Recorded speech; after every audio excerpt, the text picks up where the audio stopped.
Hi, everybody. James Faison from Faison Law Group, LLC. I get a lot of questions from young companies and growing companies about the whole venture process. And so this video is meant to be a part of a series where I help explain to you how the venture process works. So the first thing I want to do is talk about some terms. And one of the big sets of terms that you hear a lot about is price rounds versus non-price rounds, or equity versus non-equity rounds. And so I want to take the time to demystify what that means. So what a price round means, or equity round means, is that you are putting a value on your company and you are issuing shares or stock in that company. That's all it means. Now, typically, you want to do that later because it's a lot more expensive and time consuming, but that's all it means. And another way you'll hear that talked about, some people will say a Series A round, a Series B round, a Series C round, these days seed rounds, but all those are equity rounds or price rounds, which again is basically where you're putting a value on your company and you're issuing shares in that company that people buy into as soon as they pay you money. The alternative is a non-price round. Another way that you hear about that talk is a friends and family round, or typically a convertible round.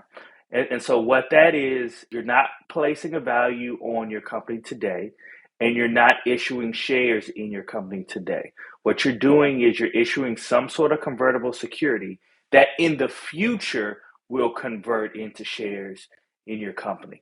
And so one way to do that is a convertible note. Another is something called a KISS, keep it simple security. A third is something called a SAFE, simple agreement for future equity. Those are all convertible security instruments that you'll generally see. Why do you want to do that? It's a heck of a lot cheaper and a heck of a lot faster.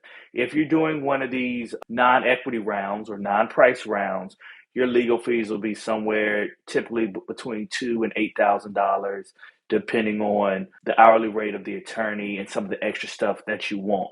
Whereas when you get into those price rounds or those equity rounds, you can easily have fees anywhere between $50,000 and $100,000. And if you're a young company, you don't have that type of money, and you certainly don't want to spend that type of money on lawyers. All right, that's question number one. Question number two, I just answered. Why have a price round versus a non-price round? Again, it's about money and speed. Question number three, what type of entity should you be? All right, so there are generally three options, right? There's a S-Corp, there is a C-Corp, and there is a LLC. I'll start with S-Corp. You definitely don't want to be a S-Corp because number one, you can only have one class of shares or securities. And number two, you're limited to 100 shareholders. So typically when you later on down the line, when you get to one of those price rounds, you'll have to create different classes of stock, typically some class of preferred stock. And with the S Corp, you can't do that. And with the S Corp, you're limited to only having 100 share members. All right, LLC. LLCs are great flexible entities, but you typically don't see those really for two reasons. One, if you want to be publicly traded, you can't be an LLC to my knowledge. So that's why the overwhelming majority of your public listed companies are C Corps. And number two, there is a benefit for qualified small businesses. And basically, if you get that benefit, and there are all these rules around it, one of which is they have to hold an interest in security for 5 years, and it has to be a certain type of business, la la la la la. But the biggest thing about that is all your gain from if you buy into the C Corp, when you sell that company, all your gains are tax free. You heard it, tax free. But that's only available for C Corps. So those are two really great reasons to be a C Corp: the qualified small business benefit, and also the fact that you can be publicly listed. LLCs, again, great entities, very flexible, but for those reasons that I just mentioned, when you're going through this venture process, you're typically going to be a C Corp. And last, what state should you be in? Typically, a lot of companies are listed in Delaware. There is no good reason to be in Delaware. Delaware was popular for historical reasons. Now, pretty much all states have adopted the same model regulations when it comes to corporations.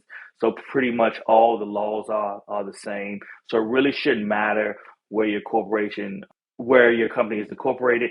That being said, when you're in your later stages, a lot of your sophisticated investors, venture funds will require you to be in Delaware. It's really not worth fighting over. But from a legal standpoint, there is no good reason to be in Delaware versus somewhere else, in my opinion. All right. So I hope that answered some of your big questions about terms. Again, this is the first part of the series that I will be holding. If you have any questions, please reach out to me, mjames@faceandlawgroup.com, or you can call me at 443-332-8484. Until next time.